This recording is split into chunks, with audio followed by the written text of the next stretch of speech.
So how do we stay in our sovereign self and still recognize that there are energies like the solar eclipse that still could be affecting us? Now, I used to think that if I'm living in my complete sovereign self and completely surrendered to my divine nature, that these things wouldn't affect me.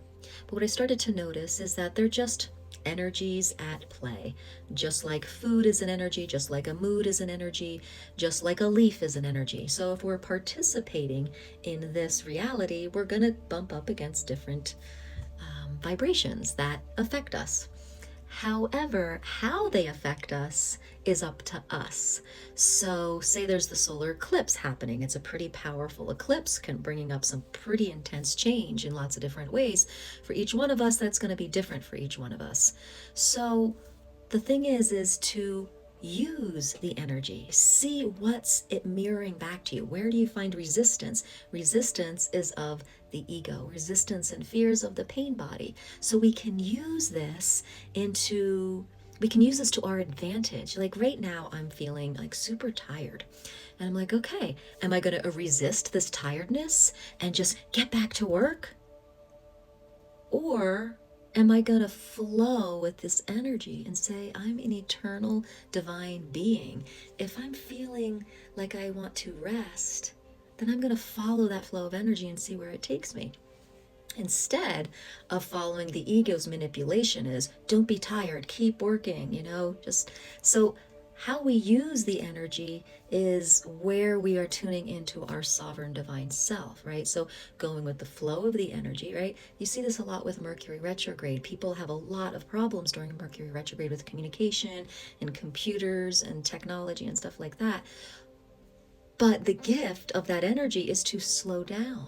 But if we resist slowing down, we butt up against relationship and computer problems, right? So if we just flow in our sovereign energy in the river that's the river of the day, we want to flow downstream, not paddle up it. And every day has a different frequency bouquet, if you will. And so how are we going to use that? So stay in your sovereign divine beingness and flow down the river of life. Now, one of the ways that I love to flow, if you know anything about my profile, is I love flowing with the voice. So if you're feeling the resistance, sound it out. Empty that resistance so that you can turn from upstream to downstream. Your voice can do that for you. Process the energy. So if I'm resisting going to just taking a nap in the middle of a Friday afternoon, I could just be like,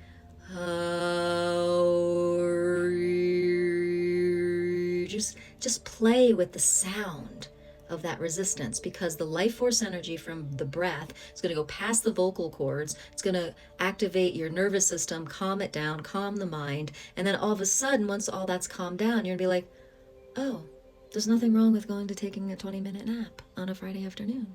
So this is how your voice can help you process resistance so that you can start flowing with the energies of the day instead of resisting. And so I feel like there's only problems when we resist the flow. So just be in the flow this weekend, because it's the fall equinox and it's a powerful solar eclipse that's not only affecting this weekend, but the coming few weeks. So just try to turn yourself downstream with your sovereign divine self and go, wee, here we go. So that's what I'm going to work on.